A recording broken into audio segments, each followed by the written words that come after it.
As we slip into autumn and the CrossFit Games fades into summer memories, CrossFit athletes are now left to dwell on what went well, what didn't, and what weaknesses need working on in the year ahead.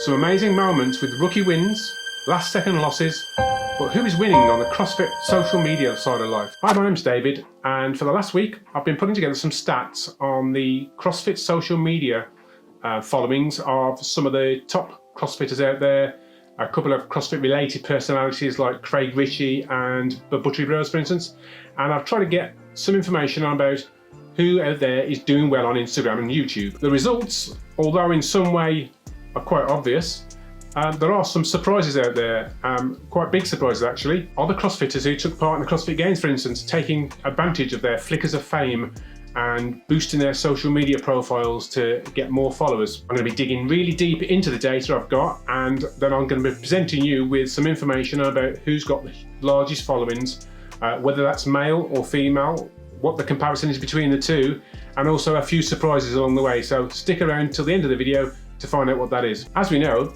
being a CrossFit athlete, especially at games level, can be hard on the body, but isn't just hard on the body, it's hard on you financially as well. If you're a games level athlete, you're going to need something like a protein-rich diet. You might have a nutritionist.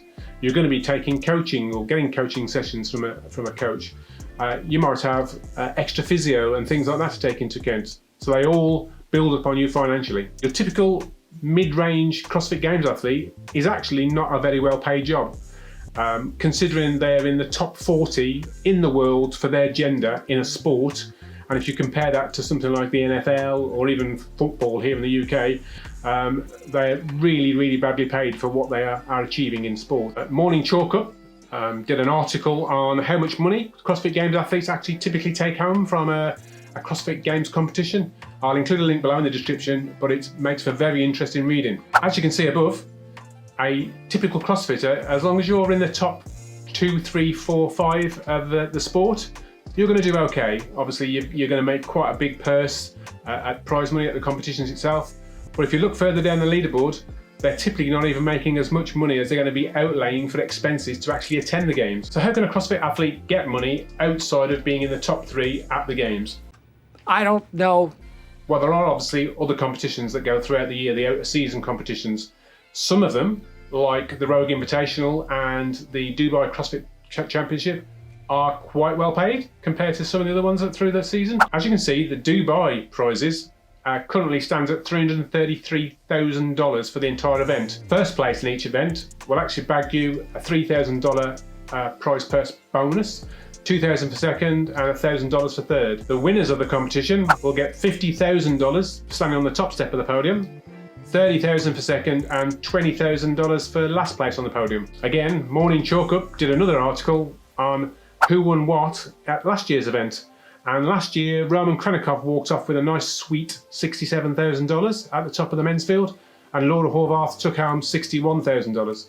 So that's a chunk of money to be able to win at a competition. But again, this tails off quite quickly. So if you're 5th, 6th and below in a competition like that, you're probably only going to be earning enough money to actually attend the event, your nutrition while you're there, your subsistence costs, your hotel, your food, etc., just to attend the competition itself. As you can see, the Rogue Invitational is also doing what's called a progressive prize purse, named the Iron Games Athletes Fund. This is a variable one because some of the prize money is locked in, some is held in Bitcoin, and part of the fund will also come from ticket sales. Prizes are good, however, second only to the games, with the top winners taking home a substantial $215,000. But obviously, the lower you come, the less you get, with positions 10 to 20 taking home $5,000. So you can see the higher up you come in CrossFit, the more you get paid, obviously. But the more time you can then dedicate towards CrossFit because it obviously makes it financially rewarded to do so. However, quite a lot of top games athletes actually have a job, a full-time job that they actually do to subsidise their attending these competitions and their training, etc. For instance, Pat Bellner is also a full-time chiropractor. Also, Emily Rolfe is also working as, I believe she's a radiographer. But if you don't have a standard 9-to-5 job that can work around CrossFit as well, how do you then generate some sort of substantial income to be able to train and get better? Show me the money! A sponsorship is the next step, and obviously getting sponsorship means you have to be good, And you also have to have some sort of profile that people would want to pay to sponsor you for. This normally in today's modern world really means a social media profile. So do they have a lot of followers on Instagram? Do they have a YouTube channel? Are they posting continuously and regularly? All of these sort of things are what sponsors are going to be looking out for. So how many top level CrossFit athletes actually have good followers? How many have a large Instagram following or a good big profile YouTube channel? Even better than this one, of course. He's huge on TikTok. Who are the main winners in social media in the CrossFit space? This feels a bit like at a movie awards now, and I need an envelope or something to rip up and take out the prize. On the women's side, we have as the queens of Instagram, Catherine Davidsdottir, Tia Claire Toomey, and Sarah Simmonsdottir. And all of them are in a tie at the moment. Obviously, Instagram doesn't go down to the individual number of followers. It'll say 1,800 or 1.2 million. It doesn't go down to the too granular detail, but they're all shown around the same sort of figure at the moment. On the men's side, Fraser is the outright winner of not only the men's side, but of CrossFitters in general, with an impressive 2.4 million followers on Instagram. However, on YouTube, it's much more interesting. Obviously, YouTube is a lot more complicated and difficult to understand and operate than maybe Instagram. And obviously, I can talk from experience as a 55-year-old guy that, yeah, it's a bit complex.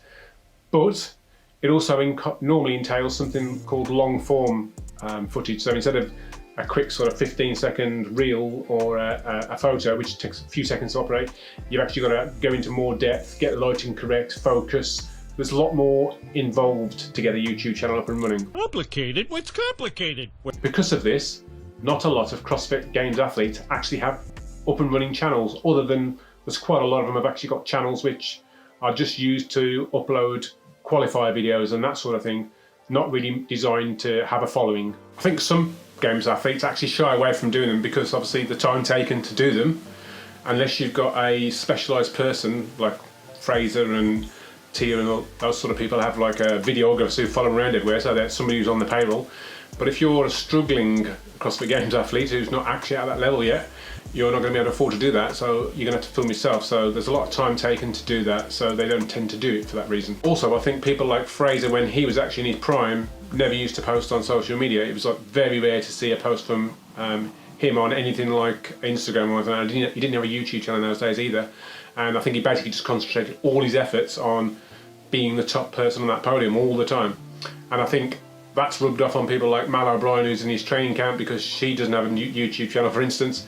Doesn't seem to post on YouTube very often, on Instagram very often or anything like that either. So I think she's just dedicating all of her efforts to doing the same thing that Matt Fraser did. Okay, if we now consider genders as well, as you can see, women are killing it online, especially on Instagram, as you can only see 2 men in the top 10 on Instagram, and that's Fraser and Froning. However, the results for that are also completely reversed on YouTube, where the majority of YouTube is male dominated, which I found very surprising, to be honest, because usually it tends to be men don't get involved in anything like that unless it's a business idea or a business plan. So I said there would be a surprise at the end, and here it is. Brookeence. Yes, Brookeence is the big YouTube winner. She's got 362,000 subscribers to her YouTube channel. Brookeence, if you don't know, it was a Games athlete who came 14th in 2015 and then managed to get to regionals in 2016 and 2018 as well. She seemed to then, around that sort of time period, 2016, switched focus to a film career as well. She starred in Wonder Woman, and I won't even try and pronounce the name of the character she played, but basically a sort of Amazonian warrior, which was just what Brookeence looks like, so that's great. She also starred in Justice League, the film, and also a TV role in a series called Black Lightning, so she obviously devoted some of her time to that. She's obviously used this as a jump start for her platform as well. She's now got this YouTube channel. She's got a training plan called, I think it's called Naked Training, and she's also got a training app, and she does training events as well. So she's built up a huge following on social media and used a film career, CrossFit and everything to carry on building this. With the rigours of training to be a top level CrossFit Games athlete, your performance will slowly drop off over time as you age. Also, the effects of all of that training on your body are going to cause you issues. You might get an injury. So careers aren't normally, there are exceptions, think people like Sam Briggs, but they aren't normally long drawn out careers. I think Fraser was only around for sort of 8 to 10 years, was he? Something like that, as a good level. So your career's short-lived, you've got to be thinking of the future. To this end, I think a lot of these CrossFit Games athletes are going to have to start thinking of the end game and thinking about building some sort of Instagram following, a YouTube presence or something, or have a plan in place. Because they could only be 1 year in the sport and get injured. There's plenty of examples of that happen, so they've got to be thinking of the end game. Okay, so I hope you enjoyed the insight into the CrossFit social media space. I do videos like this all the time. We do videos on high rocks, CrossFit, running, any sport I can sort of attach myself to. And so if you're interested in watching my content, then obviously get down below, hit the like button first for this video to say you like this one, and also subscribe down below so that you don't miss out any future videos. Just a quick shout out as well to, I've got quite a few friends this weekend competing in various competitions, so a shout out to the Built by Atlas team who are competing at the Madrid CrossFit Championship, and also to Jordan who's competing at the Teens and Masters Championships. Obviously he's a master, not a teen. So good luck guys, and hope you smash it, and I'll see you in the next video.